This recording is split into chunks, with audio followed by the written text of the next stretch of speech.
Hey everyone, One Beardy Boy here. So yesterday I got to finish Paper Mario and the Origami King, and I think there's like a lot of.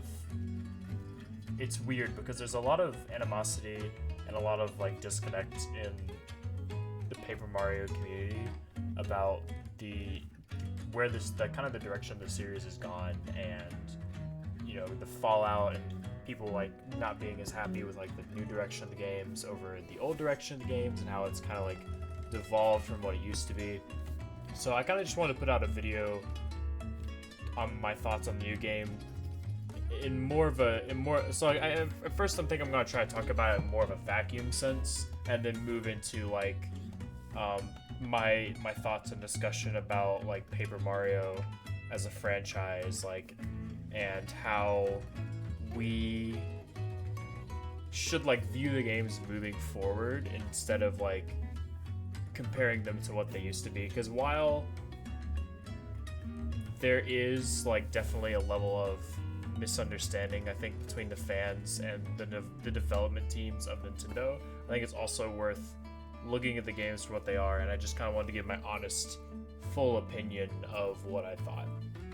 So to start, honestly, I think the game is pretty good. It's not great, it's not like anything groundbreaking, but I think there is a lot of merit in this game, and there is a lot of things that if they had just been tweaked and reworked a little bit, then I think this game could have easily been like a home run for a lot of people. The game honestly starts out pretty slow, pretty hand-holdy. I think in a way it falters from the games that came before it, in a lot of ways. So that's unfortunate. It's definitely like a very slow ramp. It takes a while to take you where it wants to go. The whole first chapter, I suppose, of the game, it's not really chapters so much as the game just kind of like lets you progress, but most people just address each streamer as its own chapter. The first chapter is really slow. It's very hand-holdy. It's very basic, but it's a decent introduction to the world, especially for me, who did not play Color Splash and only played a little bit of Sticker Star. Kind of getting reintroduced to the world in a way of this is the new way we're world building Paper Mario actually helped me kind of understand more the direction of where the game was trying to go. Even whether I liked it or not wasn't important. It was the fact that I was getting reintroduced to what the game is now, what their intent behind the game is now. So for me, it was kind of a paradigm shift as a guy who plays that Thousand Year Door a lot. And that's fine. I don't really have any issues with that. But as the game progresses and as the game really starts to find its stride and its pace, it gets really good as you move into chapters 2 and 3. And honestly, I think chapter 3 is like the highlight of the entire game. The third chapter of the game is just so like charming, and the characters are good, and the boss fights are good, and the level design is good, and the chapter is a nice length, and it's just generally like it's such a highlight. And I think that if the whole game could have been like chapter 3, then it would have been a home run. And then after chapter 3, I felt like the game lost its pacing a little bit. It felt a lot like either like development time was shortened, or something happened, or they weren't able to fill all their ideas the way they had drawn them out originally. But the pacing after chapter 3 just becomes so fast that in one stream, like I went from the middle of chapter 4, probably like middle like of chapter 4 to the end of the game, and it only took me like 3 or 4 hours. And I was just blown away. It was like, wow, I mean, the game was so well paced up until this point, and then I feel like I was just rushed to the ending. The final level of the game, the final world of the game, so to speak, isn't even really that long. It took me maybe half an hour or less to get to the final, from like the end of chapter 5 to the final boss of the game. So I mean, I was a little let down by like, they had done all this excellent world building up until this point, and now it feels like we're dropped back. You know, we lost it a little bit. So that was definitely a letdown for me. I really wish they had stuck with the pacing that they had established in the second and third chapter a little more, and not like kind of rushed you to the end of the game.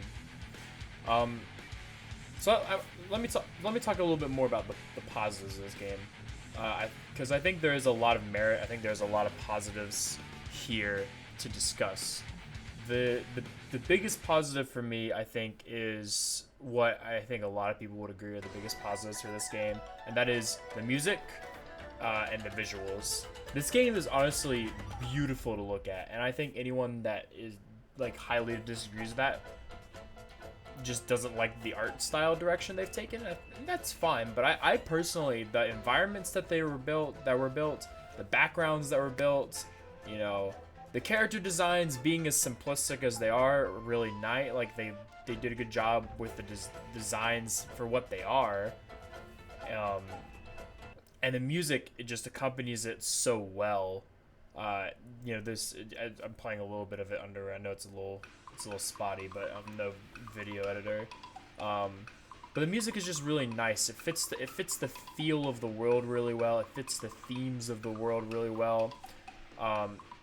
It's not really like this one genre throughout. It like mixes and folds and moves as it goes, and I think that it works really well for like what the game is trying to establish. There's always like each world has a very like a distinct style, and the third boss of the game is like themed around music and, you know, dancing and stuff, and so like there's a bunch of interesting tracks that have been layered into that chapter as well, so that's really good.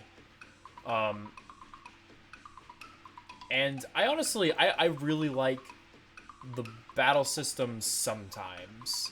I think the way that bosses were done in this game was generally like very good. Now I do wish that the bosses have been either a little shorter or mixed up a little more, because once you kind of figure out the boss's gimmick, then it's just fight the gimmick over and over until you win. And I do take a little issue with that. I think if they had mixed the gimmicks up a little better during the boss fights themselves, or if they had made the boss fights shorter, then it wouldn't have been as much of an issue. But overall, I did enjoy the boss battles, even if I didn't necessarily like the designs of the bosses. I think they also did a really good job of giving the bosses personalities. Well, they gave the first couple of bosses really good personalities. The Legion of Stationary, the first couple of bosses actually worked, I thought, really well. And then, again, towards the later part of the game, the Legion of Stationary, their personalities were not as really fleshed out. And it felt like they got rushed and just kind of, you know, just put into existence. And that's unfortunate, because I think there was definitely a theme with the first three bosses of the Legion of Stationary, whereas the theme kind of got lost towards the end, and that's unfortunate. I guess scissors could be like defined as like fine art, but like when you live in a world of paper, like everything is kind of, you know, paper and paper mache and origami. It's kind of like you can't just have, you know, the theme of your bosses so far is that each of them has like an art form that they're associated with, and then you just kind of drop to that for the last number of bosses, like Legion of Stationaries in the game. And I think that's unfortunate. I think if they had stuck with that theme and like owned it and lived with it, it would have been a lot stronger and a lot better, because there's like a tonally definitive way to like think about the bosses in this game.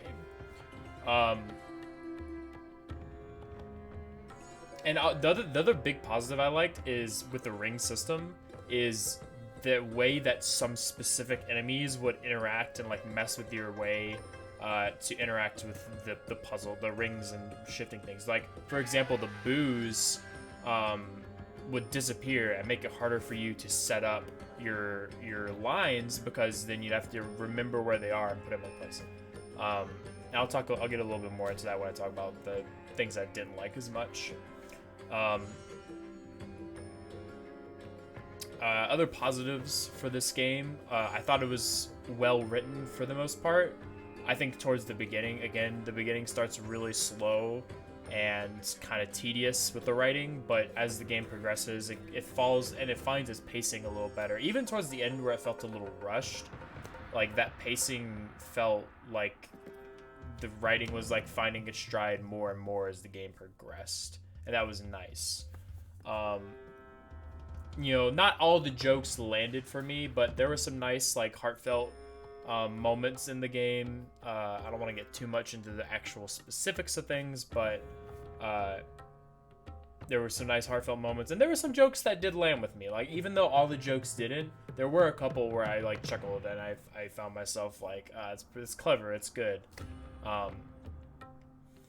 And one of the other things I liked about the game that I think was probably lost on some people is I genuinely really liked the cafe scenes with the minions. I don't know what it was, but the vibe of those scenes I just always really enjoyed. I just can't put my finger on it, but something about them just felt, the vibe or something about them just felt really nice. I think those are like my big positive points about the game. Oh, and also the world, like the way the story flows and the way you flow between worlds is actually really nice. It's not I wouldn't really call it an open world game like I think some of the developers had touched on, but it definitely had a very nice like feel where it was never like, okay, back to the hub world now, which is like one of my issues with TTYD is like, okay, back to the hub world, now we go to this place, back to the hub world, now we go to this place. It was never really that. It was like, you're progressing through an area, and that area carries you off to the next area, which carries you off to the next area, which carries you off to the next area. Which just generally has a better flow to it than like going back to Toad Town after every single chapter and like doing that. And it's definitely better than what we had in Color Splash and Sticker Star, where it was like you move into like specific areas along the map one little bit at a time. So a huge improvement over what they did in those games. Now let's talk about some of the more negative things I have to say about the game, because there are definitely things that I did not like about this game. Obviously, the pacing at the start and towards the end of the game, I think, were slow and way too fast, respectively. I think that if they had just, again, I think if they had just found the pacing a little better, they just worked on it just a little bit, I think they could have really had, like, figured out and nailed the pacing perfectly. And it's sad that they weren't able to do that. I really wish that they would still go back to like doing more unique character designs. Obviously, it was a little better in this game. There were a couple of unique designs, but for the most part, they were just kind of like a couple of extra origami things thrown into the mix. But a couple of like toes that stood out along the way. So like it was fine. It's just, I feel like they've lost. I still don't really understand why they feel like they can't make the Mario characters unique in the universe, but whatever. I didn't particularly like the battle system for regular encounters, so like the non-boss encounters, mostly because there wasn't a lot of variance. It felt like doing the same thing over and over and over again. It's like, all right, line them up, and it like there was not a lot of variance in difficulty for the game, where the game was either like the puzzles were either way too easy or way too like difficult to figure out, and there wasn't like a nice progression of difficulty as like the game went on. Because even towards the end of the game, there were some battles where I was like, it was just like immediacy of figuring out the puzzle.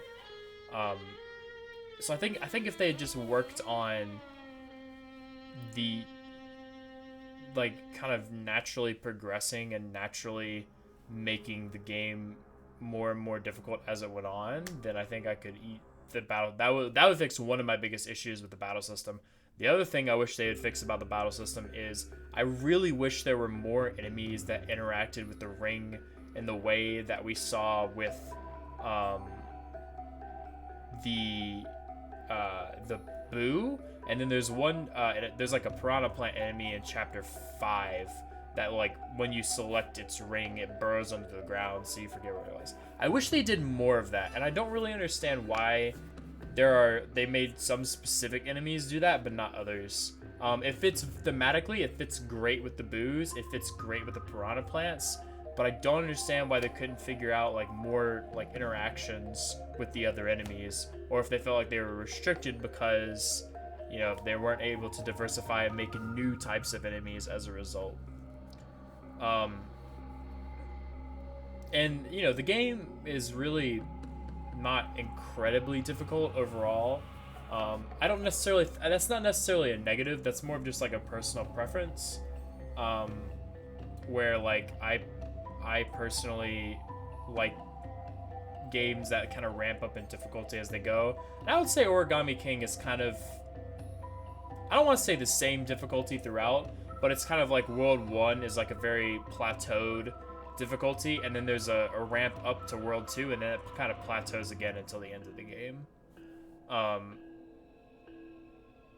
And I think the other big thing I didn't like is sometimes the puzzles just felt very disgenuine, where it's like there was like like in World 2, you know, there's a part of the game where Bobby or Bob-omb or whatever you want to call him, like gets hit out of a tree and rolls down a hill.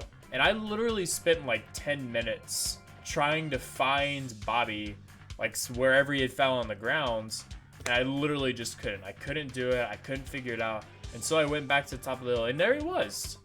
And there was no reason for me to believe that he would be up there. And there was no reason for me to think that he would be up there. And yet there he was, sitting at the top of the hill. And like, it's like, come on. Why, like, what instinct should drive me to think that he'd be up there when like every other time I've had to like go rescue him and find him someplace? So there's a couple of puzzles in the game that like kind of had that feel of, it's like, all right, come on, that was, I don't know why, I don't know what intuition you would have thought I had to like make that choice and figure that out. So I mean, and I'm not the best person when it comes to puzzles, so like I can definitely like, I'm definitely like a little biased when it comes to all that. So, you know, don't feel like I'm just end all be all as far as puzzles are concerned, because it's definitely not my thing all of the time. I think that's kind of all. That's like most of the negative things I have to say about it. And I know that doesn't sound like a lot, but you have to keep in mind that the game falls into a repetitivity. I don't know if that's an actual word, repetitivity. The game gets repetitive at points where it's like you just, you know, it's like encounter. And it's like you just want something a little different. You want something mixed up just a little bit. And to be fair, I think the Paper Macho fights were, I kind of forgot to mention this in the highlight section. The Paper Macho fights were honestly like a big highlight of the game for me. I honestly think if they had just integrated more of the Paper Macho fights into the game, then it would have been a lot better. But instead, it kind of felt like Paper Macho fights were just like very rarely interspersed. And I think if they had just made those Paper Macho fights being that overworld fight system a little more prevalent, and like balance the Paper Macho fights with the ring battle system, then I would have loved that a lot more. That way I just didn't feel like I was doing ring fight after ring fight after ring fight after ring fight. But yeah, so, you know, that's generally, that's kind of my thoughts. And I think my biggest takeaway from playing Origami King and enjoying Origami King, I did enjoy this game. I enjoyed it for what it was. But I think the biggest takeaway for me is that, like, I really think and I really wish that they had just made it a different series. And that's mostly because I think that there's such a disconnect, there is such a tonal shift, there is such a design shift between the new series of Paper Mario games and the old series of Paper Mario games, that I think that if they had just made it a different series and not Paper Mario, then that would have solved a lot of the problems that people have with the games. I think it's too late for them to go back now, but I mean, this game is like a 7 out of 10. It's like a very solid game. It's okay, you know, it does what it set out to do. It has some tedium. It has a couple of spots where I really wish it was doing something a little differently. But for the most part, it's a solid game. And it's enjoyable. And I think if you're just looking to sit down and have a good, relaxing, more casual experience, then this is like a game that's worth considering. I personally don't think it's worth $60, but if you ever found it on sale for like 30 or 40 bucks, I think that's honestly a completely reasonable purchase. And you should definitely consider picking it up at any of those price points. But I just wish they had made it a different series, and I think that would really solve a lot of my problems. I think I'd be able to enjoy it a lot more, and because then instead of comparing it to the older games, instead of thinking of what I wish it could be, I would just be thinking about it of what it is, and that's the biggest problem. And I really wish they would fix that. But this video is drawn on a little bit, so I think that's really all I have to say. You know, I encourage you to kind of watch someone play the first chapter of this game. And if you like the first chapter, if you like the vibe, if you like the battle system, if you like the writing, pick it up, buy it. I mean, I think you will enjoy it. I genuinely do. I genuinely think you can enjoy this game for what it is. But also, you just have to know that the days of what Paper Mario used to be are gone. And if you have a really special place in your heart for Paper Mario 64 or Paper Mario Thousand Year Door, and you don't really like the new style of Paper Mario games, maybe just watch someone play through it instead. You know, I said towards the beginning of my playthroughs of this game that I think you can get the same enjoyment from this game watching it as playing it. And while I think that doesn't quite hold as true for some of the later stuff, I think overall you can still probably manage that. So find your favorite YouTuber, find your favorite Twitch streamer, and see what they have to offer if you don't feel like buying the game. Otherwise, you know, pick it up, see what you think. Think for yourself. Like, I kind of came into Origami King with low expectations, and I would say it very, very well surpassed those. You know, there were some highlights in this game that I genuinely think are, like, almost worth the price of admission for themselves, and if they just kept that up, this could have been like a great game, honestly. So let me know what you think down in the comments. You know, if you feel like I was wrong about anything, you know, I'm happy to discuss. Link to my Discord server and my Twitter below. Feel free to drop a like or a follow or a subscribe or whatever. Thanks for watching. I'll see you guys around.